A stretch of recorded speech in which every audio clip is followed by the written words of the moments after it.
I'd ask first, has everybody had an opportunity to review the minutes from the March 9th, 2017 Zoning Advisory Board?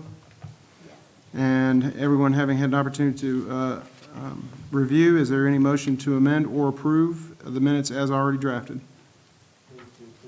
All right, there's a motion to approve. Do I have a second? Second. I have 2 seconds, so all in favor say aye. Aye. All opposed? Before the minutes would be approved. To briefly review policy and procedure, agenda items are introduced in alphabetical order. There will be an inquiry regarding the report of the legal organ publications on agenda items, signs posted on proposed properties, notification, evidence to adjoining property owners by city administrator or designee. Applicant may make a presentation and may be questioned by the Zoning Advisory Board. Comments from the general public are allowed if they have filed disclosure notices 5 days before hearing per Title 36, Chapter 67A of the Official Code of Georgia annotated. Each person speaking shall first provide their name and address, and that's just so Ms. Nelson can make sure it gets adequately reflected in the minutes, not because we're looking to find you somewhere. The applicant may rebut any negative comments, and a maximum time limit of 10 minutes for each side shall be set by the chair. Let me first ask and inquire if everyone has the standards governing the exercise of zoning power included in their manual for their reference. I can't imagine it would be missing since it's in there every time. Let me ask if any members of the Zoning Advisory Board, having reviewed the agenda for today, have any ownership or interest or pecuniary interest in any agenda items that may need a filing for proper disclosure. All right, that being said, we move on to the actual items for consideration. First matter before the Zoning Advisory Board is an annexation and zoning request of R1 for 1.32 acres at a location of 106 East 40th Drive by Jack and Mary Jenkins. And I would first ask, there was a zoning review committee meeting. Is that correct, Mr. Peterson? Yes, there was on April the 27th. And what was the results of that? Don McGinnis stated these minutes are from the zoning review committee, and these are department heads who review it from their respective positions. Don McGinnis stated that the 1.32 acre property is bounded on the north and south by properties in Gordon County, on the west by R1 property in the city, and on the east by C2 zone property in the city limits. The property has a single-family dwelling on it of approximately 3,500 square feet and is an area that is designated early suburban on the city future land use map. The zoning of the property is R1, would be appropriate for its current land use. The street department report shows that East 40 Drive is a county road with a dead end. It could be difficult to get large vehicles in and out of the street, such as brush trucks, leaf trucks, fire trucks, and school buses. The police department had no issues to the report. The fire department shows that they cannot provide adequate fire protection, and a letter of acknowledgement should be required prior to annexation from the property owners. The electric department showed that the property is currently served by North Georgia EMC. The water and sewer construction report shows the property is currently served by a 2-inch water line main, and there is no sewer currently available. All right. And let me ask, have all ads and notices been run in the legal organ? All notices, publications, and advertisements and legal requirements have been met. And all posted notices on the property and adjoining property owners been contacted? Yes, they have. All right, that being said, do we have the applicants here? Okay. That being said, is there any questions of the Zoning Advisory Board with regards to the matter? We had a similar request several years ago on this same street, and we annexed that property as residential with the stipulation that the owners were made aware and signed that the City of Calhoun Fire Department could not provide the type of coverage that we provide other residences because of the distance from a fire hydrant. All right. Well, let me ask first, is there a motion by the members of the board regarding annexation with the requirement that they sign a letter of acknowledgement regarding fire coverage services? All right, I have a motion. Do I have a second? Second. All right, I have a motion and a second. Is there any discussion?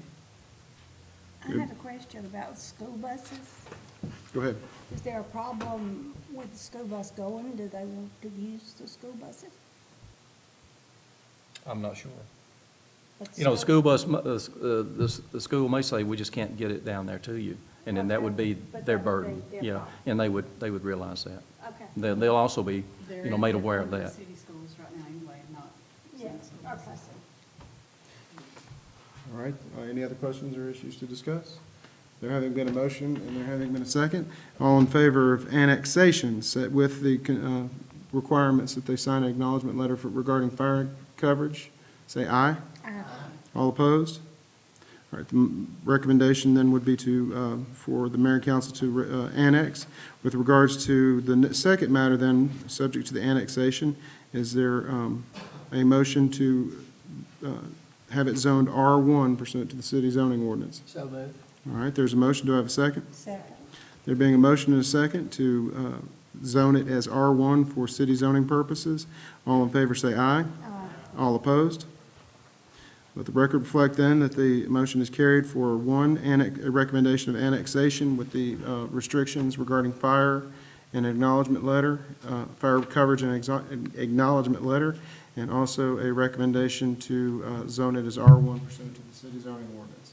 That moves us on to our next agenda on the item on the agenda. Didn't take my ADD meds today, apparently. Have an annexation and zoning request for C2 for 14.81 acres at a location of parcel number 058060 by Love's Travel Stops and Country Stores. Let me first ask Mr. Peterson, was that reviewed by the Zoning Review Committee on April 27th? Yes, it was. What was the report? Again, the same group met on April the 27th, and Don McGinnis stated that the 14.81 acre property is bounded on the north, south, and west by property zoned industrial G within the city, and on the east by property in Gordon County. The proposed use is to build an 11,837 square foot travel center store, 8,064 square foot tire shop. Commercial zoning would be appropriate for the proposed use. A commercial and industrial development mixed zoning will likely be in the future due to the Union Grove I-75 interchange and the South Calhoun bypass currently under construction. Street Department report states that the streets are county roads. A hydrology study will be required for stormwater drainage. The Police Department's report stated that concerning traffic, it would pose no significant traffic concerns, with one possible exception, truck traffic on Bellwood Road at the Bellwood School and the Calhoun Outlet Mall. Precautions should be taken to limit truck traffic along that corridor. The fire department stated that they have no issue with the request. All fire codes will be enforced and could fall under the jurisdiction of the state fire marshal. The electric report showed that the property is currently served by North Georgia EMC. The water and sewer construction report states that this area is served by a 12-inch water line. There currently is no sewer on the property. However, the applicant has requested sewer service. The property could be served by a sewer lift station, which is to be installed once all fees are paid by the developer. All right. Let me also then ask for a report of all notice has been run in the legal Oregon, signs posted on properties, notification, and the sign posted on the property, notification given to the adjacent property owners. Yes, they have. All right, that being said, is there anyone here on behalf of the applicant? All right, if you'd like to speak to the, or present to the board, yeah, please do. And like I said, if you would, please state your name and your address, just so we can get it for the record. My name is Brad Butcher, and I actually represent 3D Development. 3D Development is who's contracted to buy the property from Ted King, current owner. 3D works with Love's Travel Stops, in partnering and helping them do basically entitlement work, real estate work, site selection work. So I'm pinch hitting tonight because the Love's guy couldn't be here. He asked me to be here. And Patrick Davis, who is the owner of 3D Development, who were in the previous meeting, when we went through this at the county, I don't know if everyone here was aware of that, but we basically went through the same process with the county. But then in investigation with getting utilities to the property, learned and agreed that annexation was the appropriate thing to do to get utilities that we need to the property. So if there's any questions that I can answer, I'll be glad to. Don't know that I can answer all of them, but hopefully I can. Well, we certainly won't fault you for having to step in, and no love is lost in the room, all pun intended. Any members of the board have any questions? How many new jobs will this create? You know, I will estimate there's 50 full-time, part-time jobs and an estimated $1 million in annual payroll. Anyone else? All right, is there anyone here who wanted to be heard as a member of the public on the issue? Please step forward, state your name and your address for the record. I'm Deborah Owens. I live at 148 Timber Ridge Lane in Calhoun. And I own adjoining property. Well, my company is adjoining property. And what's the name of the company, just for the record? Calhoun Industrial Properties. Yes, ma'am, go ahead. And if I can borrow this, this picture here, I can show you, I guess here's the property under consideration. Yes, ma'am. And then this is my property. I've got 22 acres undeveloped here total. Yes, ma'am. About 12 acres here, about 10 here. And then I also have a 300,000 square foot warehouse here. All of this fronts to Johnson Lake Road, which is across, this is Union Grove, this is Johnson Lake, this is Bellwood. If you remember, before the interchange went in, there used to be a four-way stop here, and Johnson Lake Road came down in front of my building here, and there was a four-way stop, and all the traffic yielded, and everything worked fine.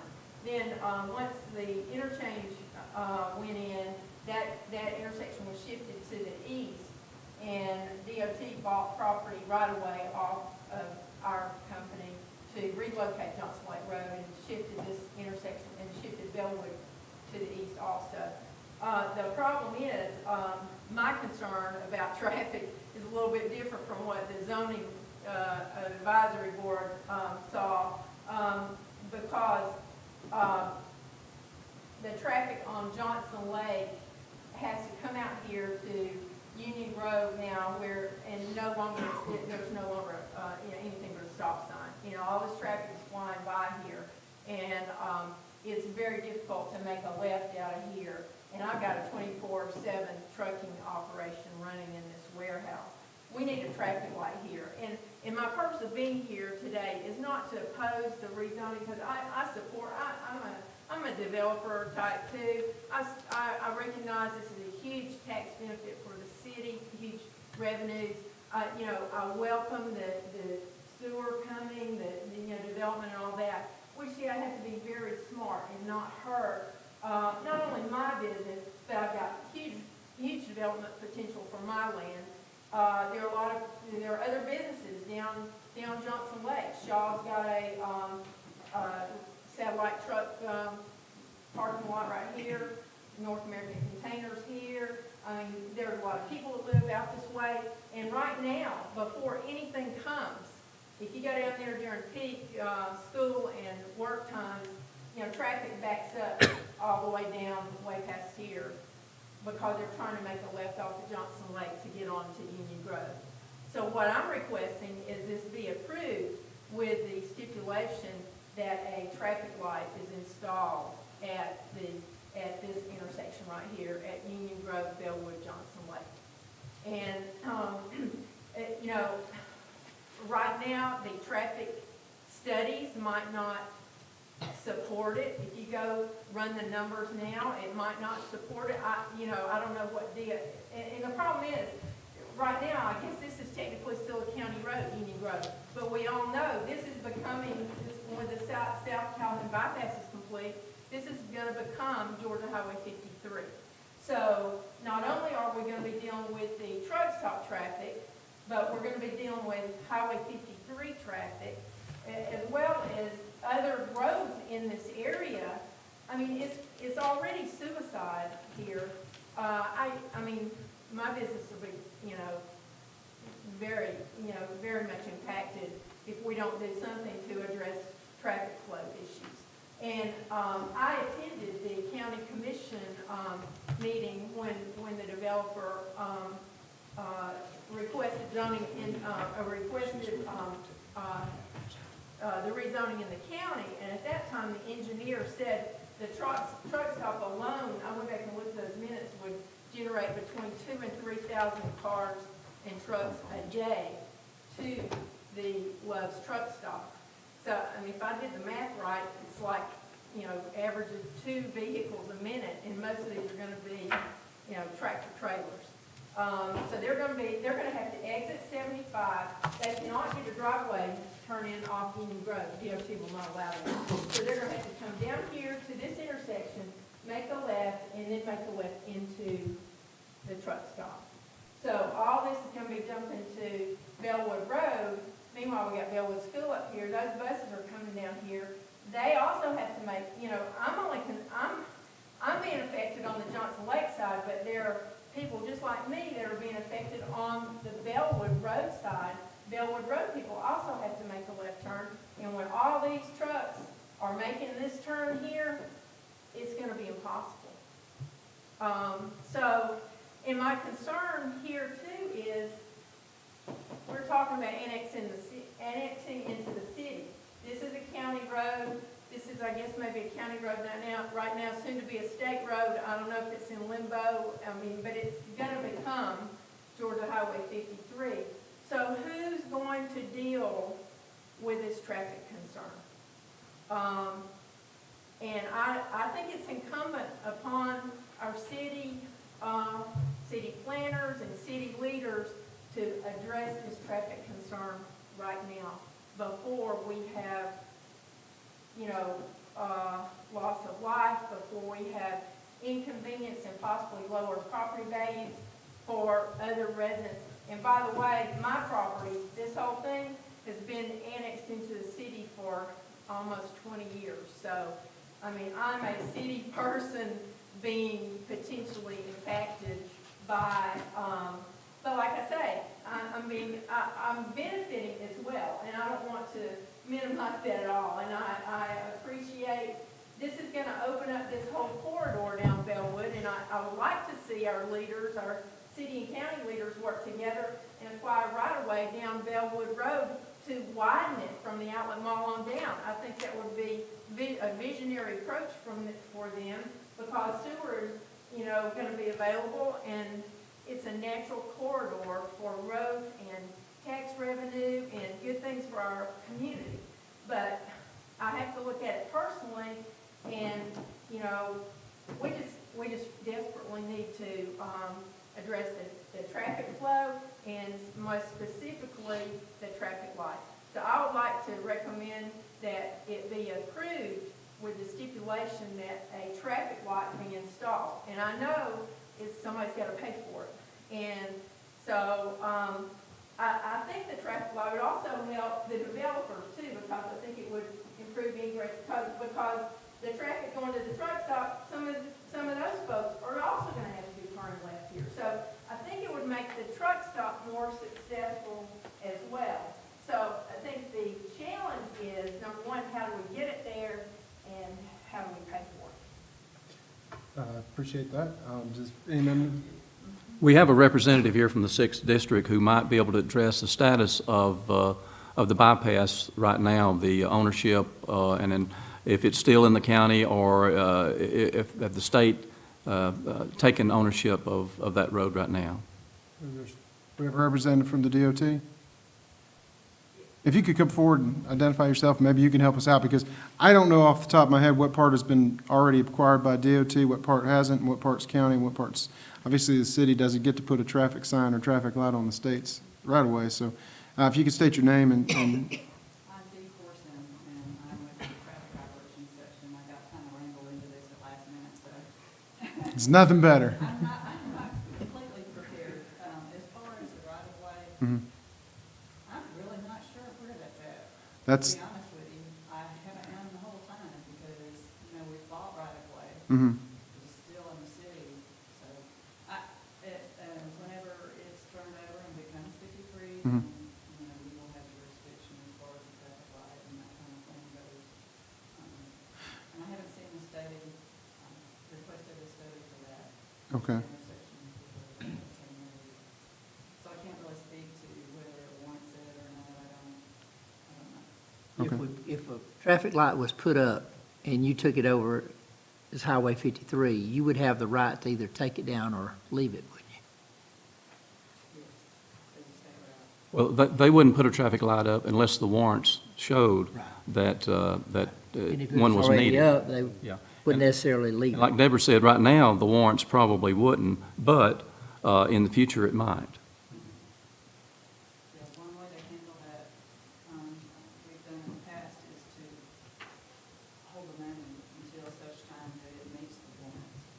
If that's an option in the city, generally to hold the local government hold the money until the time that it reaches the warrant, and the analysis to make people come in. Would the process be best to ask for the study now, and then when we feel like the traffic has increased, come back and review that again?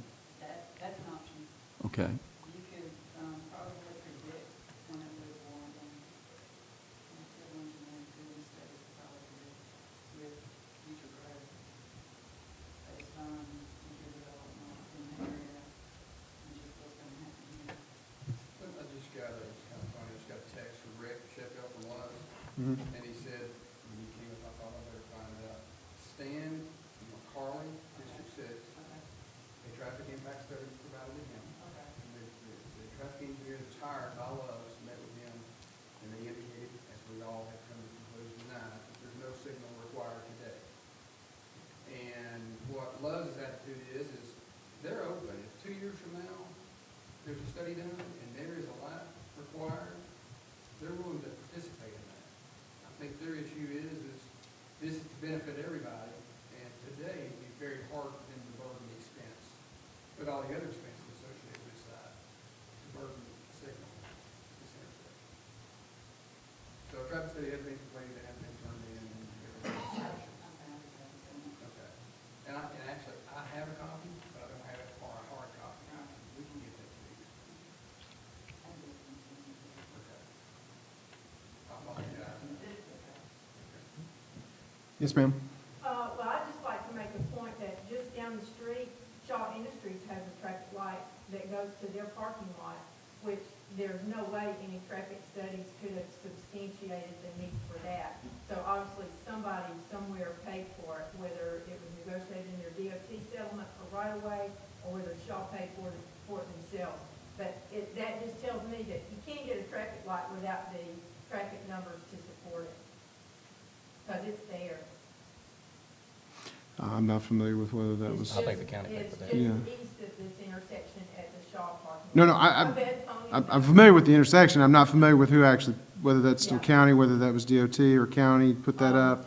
No, so- DOT put that up. DOT put that up in conjunction with the road widening.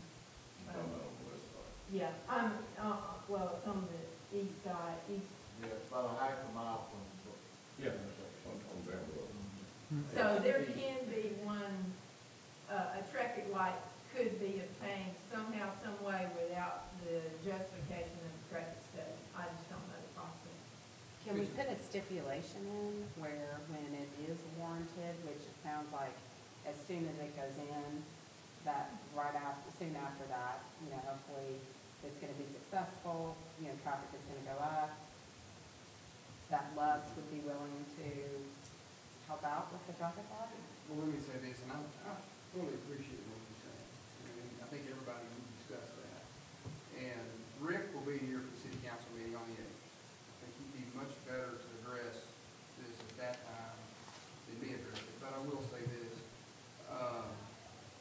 the county permit has been approved for the improvements to Bellwood Road, which were basically done in coordination with the traffic engineer in conversation with GDOT. GDOT did not require any improvements to Union Road, but there's some substantial improvements required to Bellwood. So if you can see on this site plan, Bellwood will be widened, and there'll be a dedicated turn lane put in from the corner of Union Road Yeah. back to where cars turn in and trucks turn in. So that should eliminate any stacking. You've got enough room, if you look at the diesel lane car, there's enough room to stack 3 trucks deep. It's not the stacking on Bellwood Road that's my concern, it's just, if you're It's the trying to turning make movement a, off of Union Road. yeah, and, if you're trying to make a left off of Bellwood on Union Road, or if you're trying to make a left off of Johnson Lake on Union Road, it's impossible now.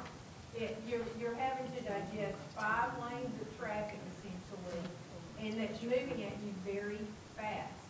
And then when you add 2,000 or 3,000 additional vehicles, I want to address that too, I think it's important. When we talk about 2,500, 3,000 vehicles a day, only about 400 to 500 of those at peak times are trucks. The rest are cars, because you're going to have 2 food concepts and a convenience store. 2,000, 2,500 of those will be cars. You'll have a lot more cars. but still, you can't turn in front of a car either, I know, when you look at one truck, you think it's 10 cars. the impact here to begin with, I think this site will be a high-volume gasoline site as much as it is a truck stop, because there's just no services at the exit. And I think the food concept will do very well there too. Oh, I think so too, but like, down at, there's a Love's in Emerson, well, there are traffic lights there, how, I mean, surely you've encountered this many, many times over. And that's a great, it was a great example. When Love went in, there was nothing there. Now there's Chick-fil-A, Starbucks, racetrack, Quick Trip's coming, there's been a bunch of development there, so, But there are traffic lights too. yeah. How did that happen? How did they happen? Remember, is there a traffic light? It's past the Love. Yeah, it's past the Loves. It's down at the intersection with the Chick-fil-A and the hotel. It's not where you turn in. I use that gas station a lot going into Atlanta. It's a busy location. And that's part of the reason for this location for them is that side is so busy to give it some relief. But they're very excited about the industry that's here in Union Grove and the fact that there's no services there. So they're very optimistic about how the site will do. Well, at this point right now, the zoning advisory board will only be making a recommendation, so I mean, the mayor and council can add stipulations or change. Is there any other discussion? Yeah. Just step forward and state your name. I'm Ted King, and I can give you several addresses, but, You live in Calhoun, we know. you know, I've been involved with this project from the beginning, and these guys have worked close to fulfill everything that the county required from the beginning, and they've done so. And this, I learned today, a very expensive turn lane is just one off. But, the fact that, they worked so hard to get from, we worked so hard to get it to where it is now, and then you have to be annexed if you furnish sewage, which I totally understand and appreciate. I think this thing totally needs to go forward. I agree with you, Debbie. You know, eventually, and it could be sooner than you think. You know, I'm thinking 3 to 5 years. But, something's gonna have to be done to address the traffic, handling the traffic there. But at the same time, if you've ever been down the interstate at 7 o'clock in the morning, there are trucks, tractor trailers, back all the way down the exit ramp on both sides of it. And that's alone is you know, it's really not a extremely safe situation, especially when they all crank up to go wherever they're going. But if they're all sort of centrally located, they can get out of there at the times they need to and not create any problems with people coming in on and off the interstate. I see it as, yeah, there needs to be something done about that. And I think actually with pressure from the city and Shaw and you and any of us that have property down there, we can get a red light put there by the DOT, and I think the DOT needs to take responsibility for it simply because Yeah, I mean, they're gonna be running the whole highway sooner or later. but getting that done without it hurting other than the meantime, because I can tell you, the people down in Gardner Springs, they've already been, they've already been affected when the four-way stop went away, and they don't know how to, they don't know what to do. You know, when, mid forward, not the most civil way of driving there is, but, and I see that, and they are. Roundabout. Consider that, those affected a whole lot better, because I'm running over there, and I never have a problem, different times today. I just wanted to say what I feel about how hard these guys work, we've all worked to try to get to where it is now, and fill every requirement that you're asking for, the county asks for, and the states ask for, and the federal government, and along those going to be asking for. So, I'm just asking that get this moved along. I agree with Eddie. We need to get in touch with DOT and see if I can red light there as soon as possible. Okay. Agree with that. Is there anyone else? All right, we move, does any members of the board have any questions? All right, then I would ask, do I have a motion first with regards to annexation of the 14.81 acres at the location of parcel, listen, now I'm like my daughter, hashtag number sign 058-060. I tell them number sign, they don't even, they look at me like, by Love's Travel Stops and Country Stores. Is there a motion to recommend annexation to the mayor and council? I make a question. All right, I have a motion. Do I have a second? Second.